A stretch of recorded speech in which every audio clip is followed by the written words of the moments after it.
Welcome back to the Last Days Book Club, where we're reading the book entitled Dwelling in the Secret Place by Sonica Veith.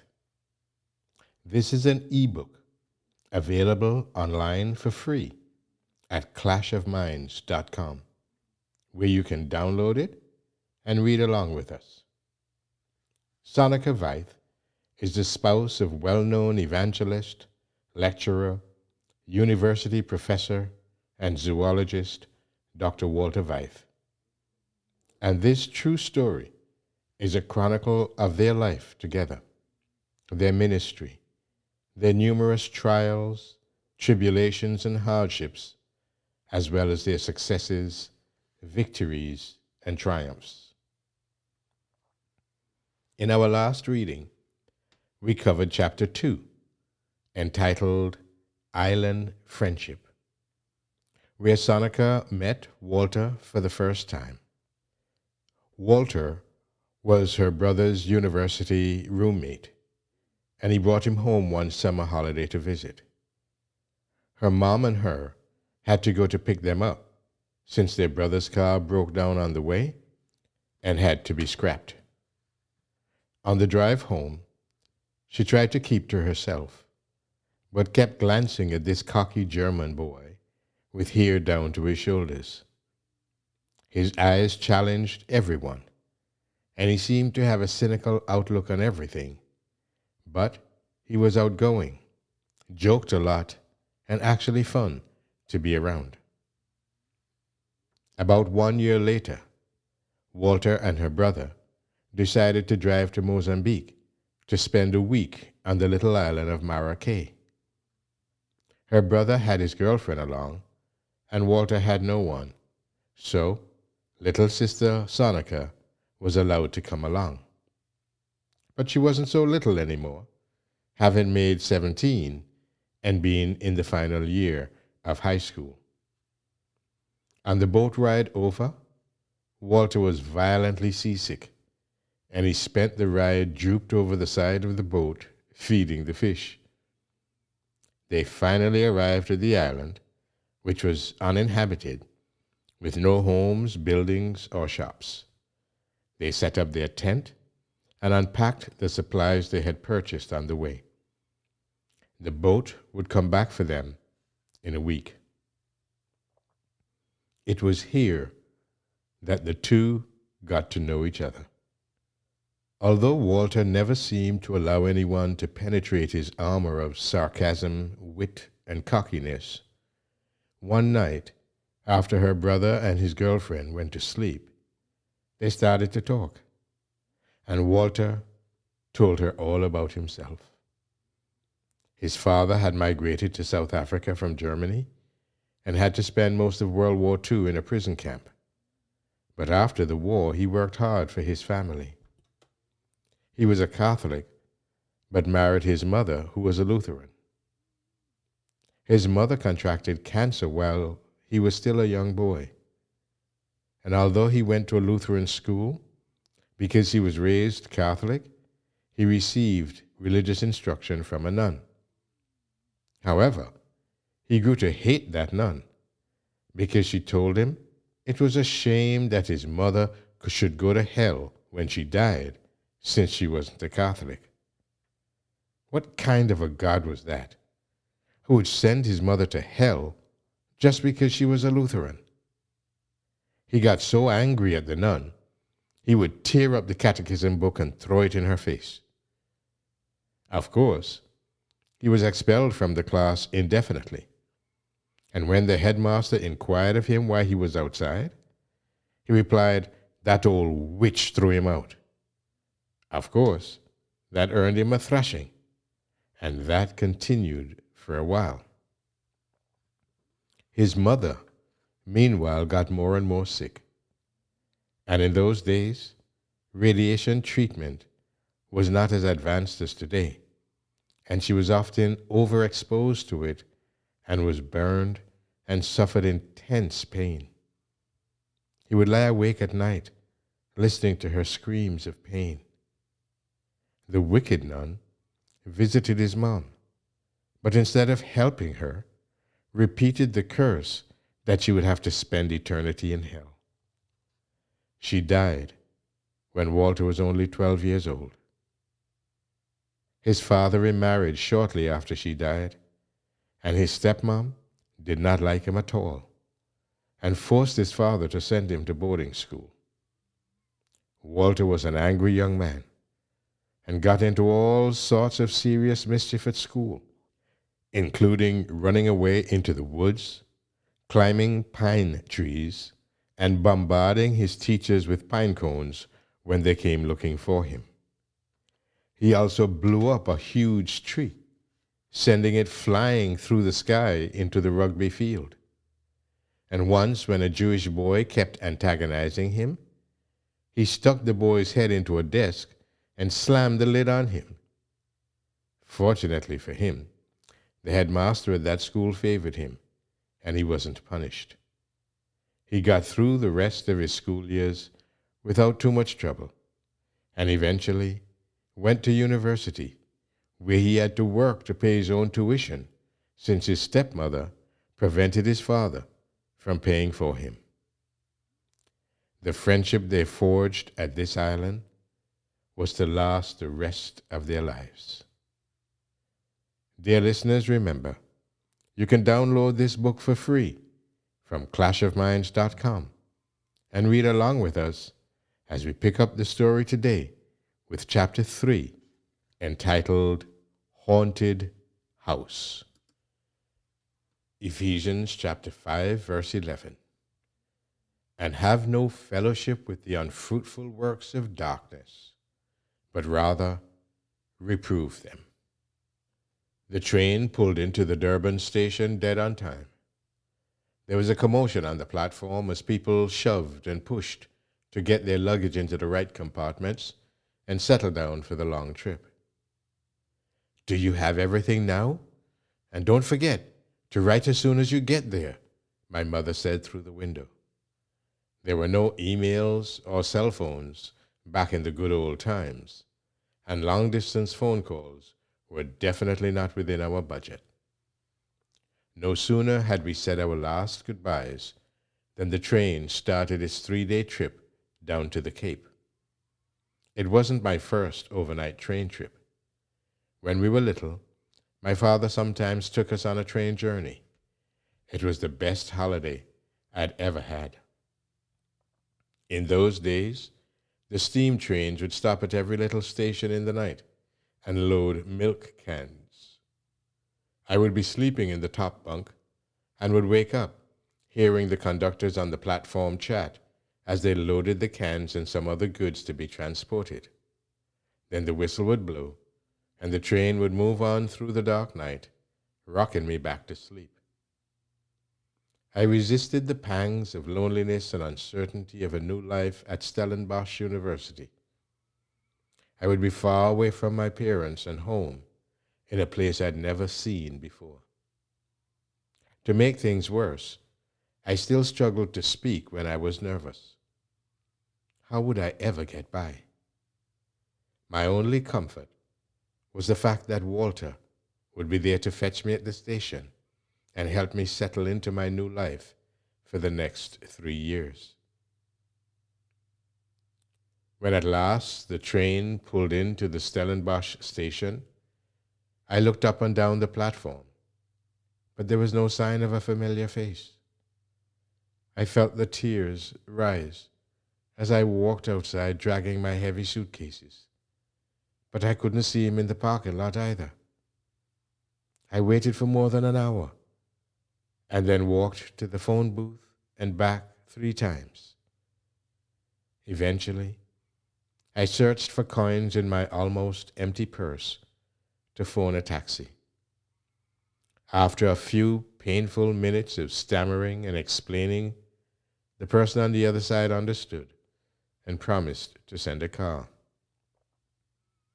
Fear gripped my heart as I wondered why Walter never came. After our trip to Mozambique, he wrote me letters twice a week and even drove more than 3,000 kilometers to visit me for just one weekend. Had he forgotten me so easily? He had no phone on the farm where he lived, and I had no idea where to find him. I hardly took notice of the beautiful town with its typical Cape Dutch houses and lanes of majestic oak trees. When I arrived at the dormitory, something worse was awaiting me. No one had warned me about initiation. A whole panel of bossy military type second and third year students greeted me, shouting their insane rules and instructions, and ordered me to my room. My heart sank as I learned that we were not to have any contact with the outside world for 2 weeks. Thereafter, strict coming in and going out rules were to be observed for the rest of the year. Plus, being servants to any senior at any time, performing any duty, however unpleasant. Girls were not to be seen outside the dormitory with casual clothing ever, and always had to wear stockings and gloves on Sundays to the student Dutch Reformed Church.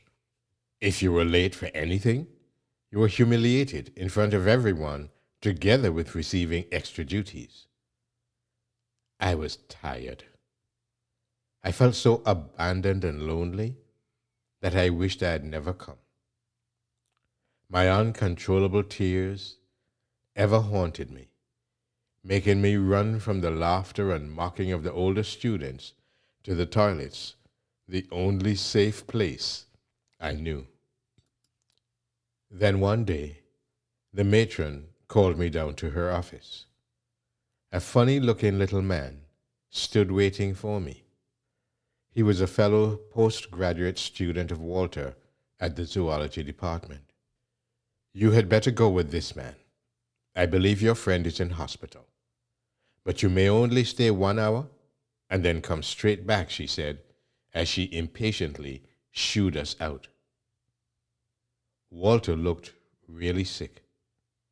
He tried to explain to me why he never arrived to fetch me at the station, but it was difficult for him to speak. His throat was too inflamed and swollen. The previous few months, he had worked very hard at his studies, while at the same time working to earn money to pay his fees. He had very little money to live on, and subsisted for a while on tea that he made from guava leaves to try and get some vitamins into his body. But he had had no substantial meal in a long time, and ended up in hospital with malnutrition and a total immune system collapse. As he extended his hand to mine and gave me a weak squeeze, I felt secure and relieved, and knew why I had come to the Cape. The next few years we spent studying hard, but also leading a typical student life of socializing and drinking tassies, the cheap red wine that characterized student life. Walter's fellow students often invited us over, but I felt so small in their company. I was only 17, turning 18 then, and they were self-confident postgraduates, most of them in their mid-20s. Their intimidating jokes and questions made me shrink back even more, and Walter would then take over the conversation to protect me. Being a hard worker and a cum laude student, he was offered a research post in the zoology department, which helped bridge the financial crisis. But a better financial position led to a worse lifestyle, and at several occasions, Walter would inevitably get drunk and lose the few inhibitions he had. More than once, he would end up standing on a restaurant table, telling jokes with the whole restaurant roaring and rolling off their chairs with laughter. Wherever he went, he turned out to be a one-man circus, displaying the classical displacement behavior in an effort to deal with his frustration and hurt of the past. At one occasion, we went camping with my brother. The two of them nearly finished a whole 5-liter bottle of Tassie's and fell asleep on the beach in a stupor. In the middle of the night, I woke up to a strange gurgling sound. Walter had been sick during the night and was choking, too inebriated to do anything about it. In a panic, I turned him onto his side to free his ear passages and cleaned him up. But he was oblivious to the nocturnal drama he had created. The next day, when he heard what had happened, he just laughed, without admitting or fully realizing that he had been saved from sure death, or even contemplating the detrimental effect his drinking had on his body. Even when he contracted jaundice a few years later and was hospitalized with a body yellowy enough to attract a swarm of bees, he still refused to stop drinking. The effect of alcohol on his damaged liver was now even worse, but he merely visited the chemist more often in an attempt to alleviate the after effects. One day, he decided to try and patch things up and make peace with his father and stepmother, and he took me along to Cape Town to meet them. They lived close to Kloof Neck, where the cable cars cart hundreds of tourists to the top of Table Mountain. From there, the view is breathtaking. In the front lies the whole harbor, with the shoreline extending towards Bloberg Strand. To the right sits Devil's Peak. To the left, Lion's Head and Signal Hill, with the spectacular Camps Bay on the other side of the mountain. His father possessed quite a few houses and part of a block of flats up against the mountain, and was always building and speculating, although he was a confectioner by profession. Walter had told me a lot about his stepmother, but I had the childlike belief that all people are good, and if they're mean to me, it's probably because I deserve it. I was, however, not prepared for Walter's stepmother. She seemed to have climbed out of a fairy tale. We arrived at their house 5 minutes later than stipulated, and she refused to come out of the kitchen to greet us. During the next awkward hours of the afternoon, she would continue to sling accusations at us, and after more than a few glasses of wine, she lost her poise and started whining. "It's mine. It should be all mine. I have slaved myself to death for your father, and now this little tramp will be getting all of it." For a couple of seconds, there was silence in the house. I dared not look up. What was she thinking? We weren't even married yet. My mind felt numb. I had never before been confronted with a situation such as this.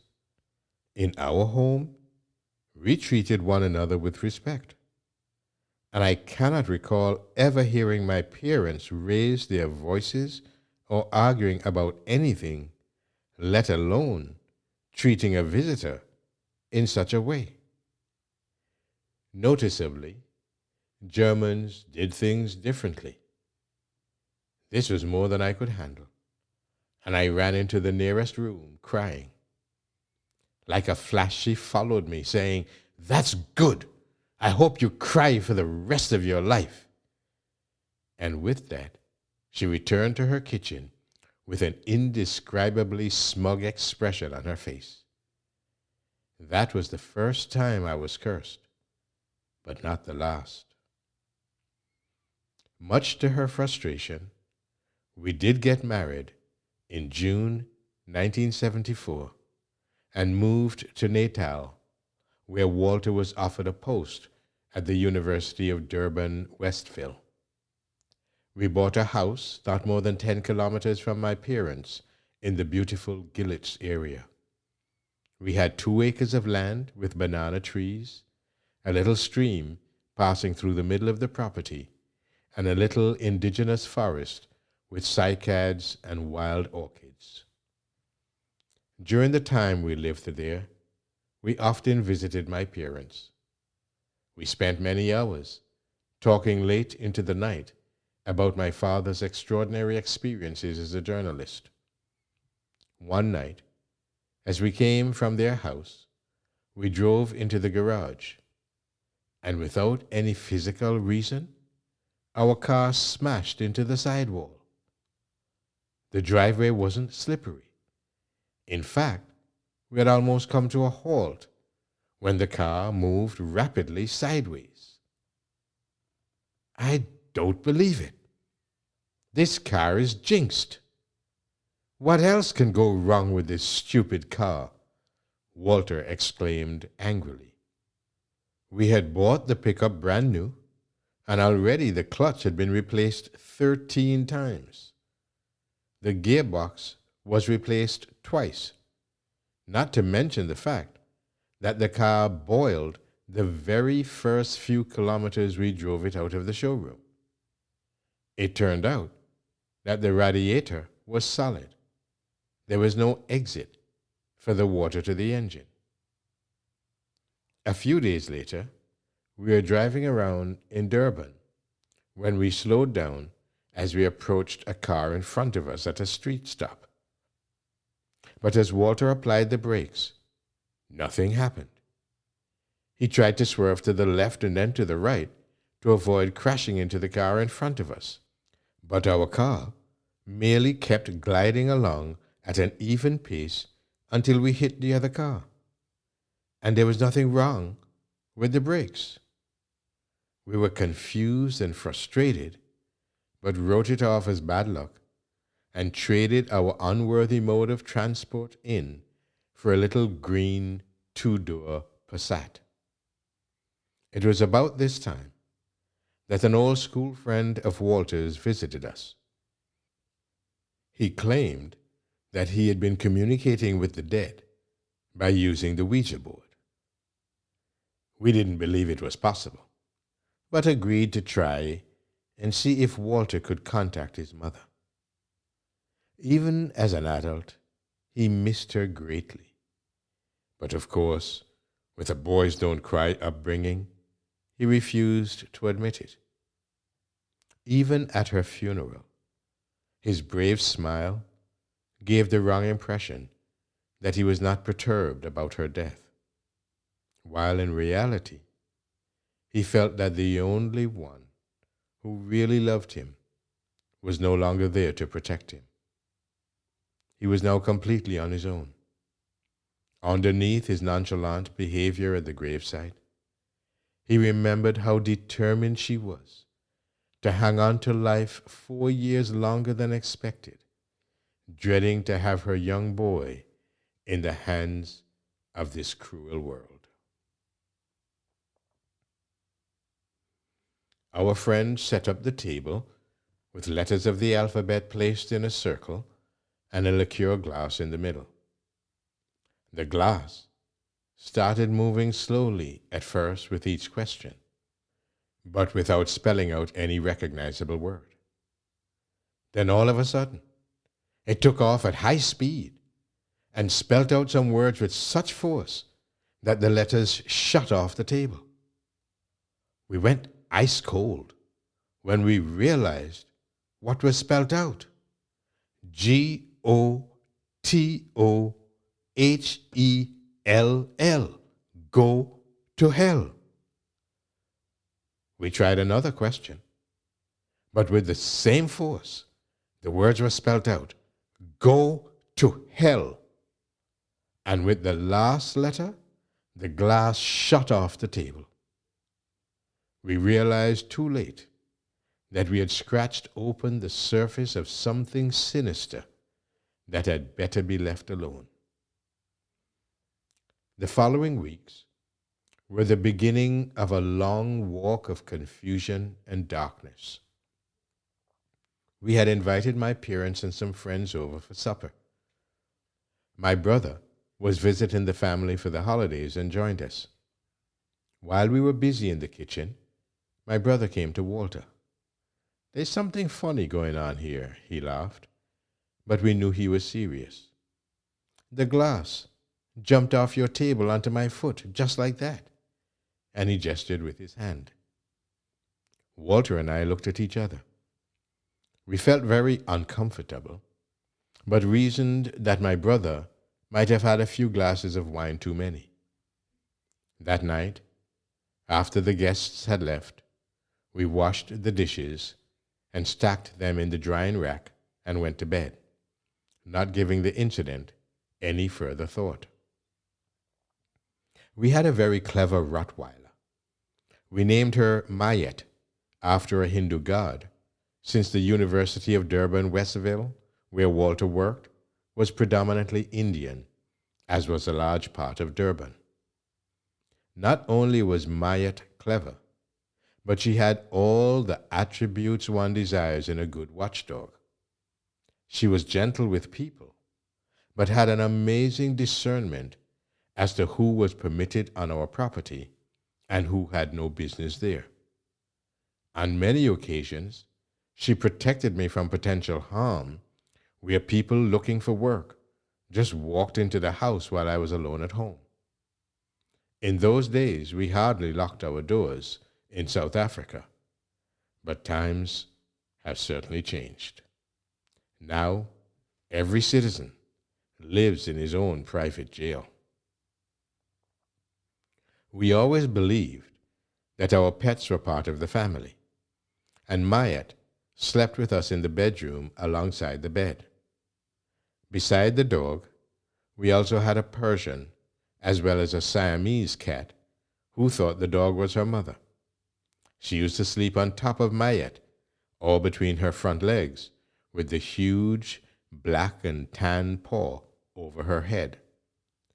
The dog would fetch whatever you asked, even the cat. When we said, "Fetch the cat," she would run and find her and return with the cat's whole head in her mouth, the body and legs dangling limply in the air. At the command, she would then drop the wet cat gently at your feet and wait eagerly to be patted and praised. This particular night, we got to bed pretty late and fell asleep straight away. It wasn't long before a crashing noise woke us up. Mayat rushed towards the living area to investigate, but came back after a while and lay down again. When we plucked up the courage to go and see what had happened, we found the drying rack standing at a 45-degree angle and most of the dishes broken on the floor. The cats were soundly asleep in the lounge, and not a breeze stirred the air. An eerie feeling crept up our spines as we returned back to bed, grateful that we at least had a big dog with us. Not that it was any use for that which we were now confronted with. Something bigger than our human understanding of natural forces was happening, and Walter's scientific mind had difficulty dealing with it. It was not long before things between Walter and me started deteriorating rapidly. We discovered that we were not happy in our house anymore.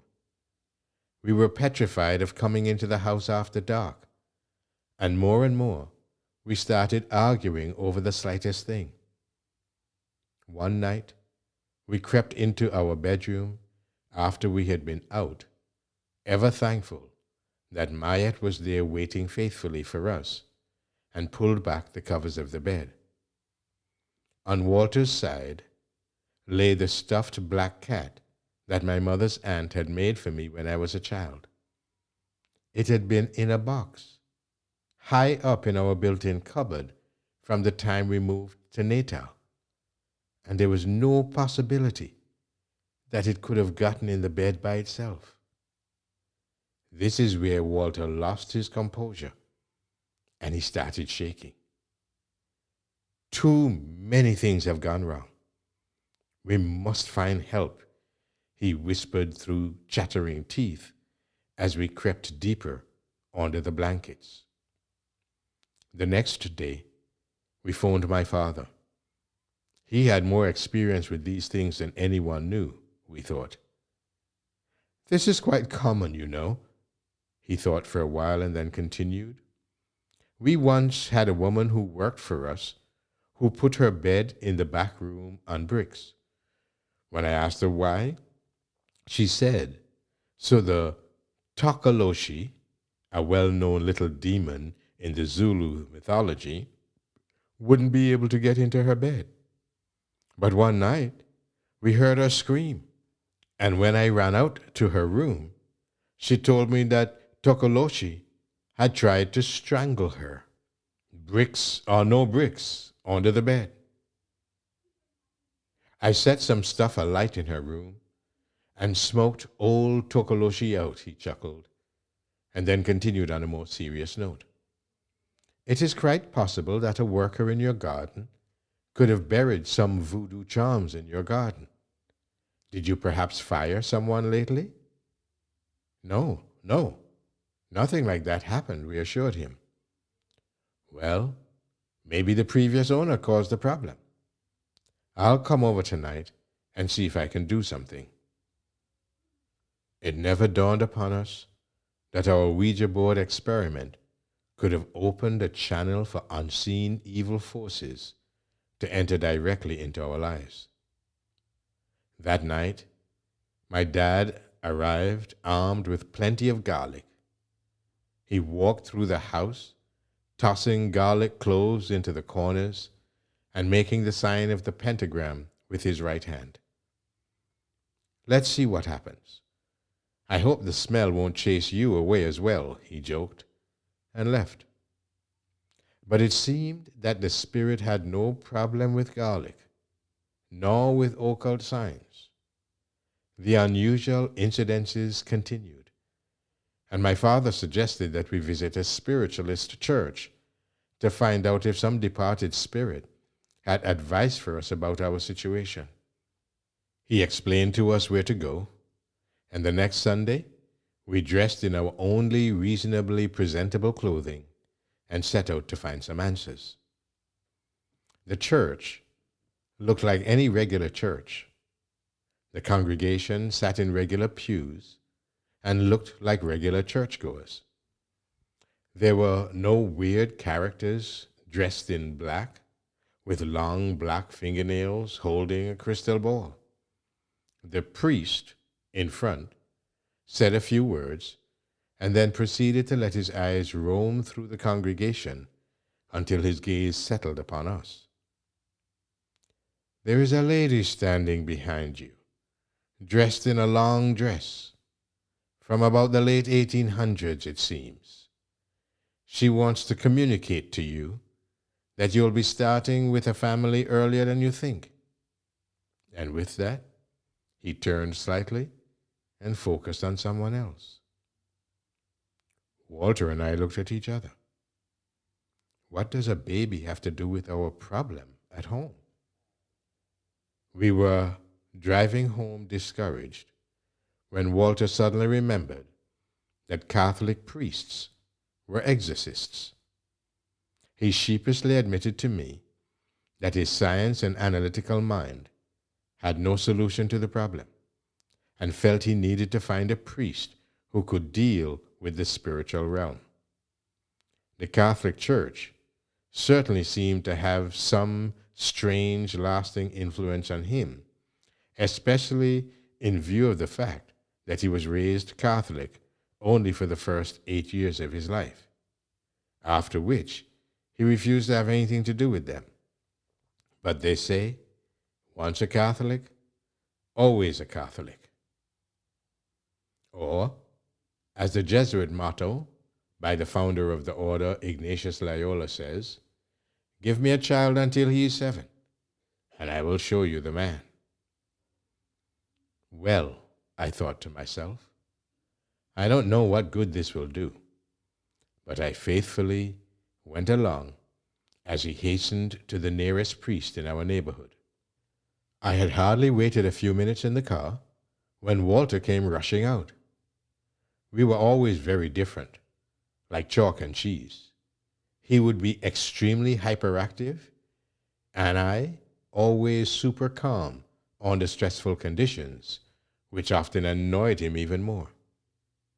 "He's coming right now," he said. "He said it's no problem. He's done it before. Let's go. Let's go." The priest's ammunition was hardly more impressive than my father's. He had some holy water in a bottle and a little book in his hand. He started by sprinkling a few drops of water in the lounge area and continued through the house at the same time reading from his little exorcist book. When he was done, he greeted us and left. "That was it?" I asked skeptically. Walter raised his shoulders, and we continued with our work around the house without saying a word. But that same night, the most terrifying thing happened. As we were getting ready for bed, we both heard footsteps coming down the passage towards our bedroom. We froze. Our bedroom door was open, and Mayat growled and stormed towards the door to meet the intruder. But she stopped and became strangely quiet as she looked down the passage. The next minute, there was a loud knock on the bedroom door, and then absolute silence. Too scared to look for ourselves, we watched Mayat as she stood there for a little while, her head turned sideways in anticipation, but clearly she could see nothing, and returned to her bed. It seemed like we were holding our breath for hours. Mayat was fast asleep once more, and at long last, we realized that the thing had gone. The unseen intruder had come to announce that it was leaving, and in the following months, we had to admit that this time it was for good. It was hard to give credit to the priest who had solved our problem with some water and a little book, and soon the incident was well and securely tucked away in the archives of our minds, never to be recalled again. Or so we thought. The end of Chapter 3 of Dwelling in the Secret Place by Sonica Veith.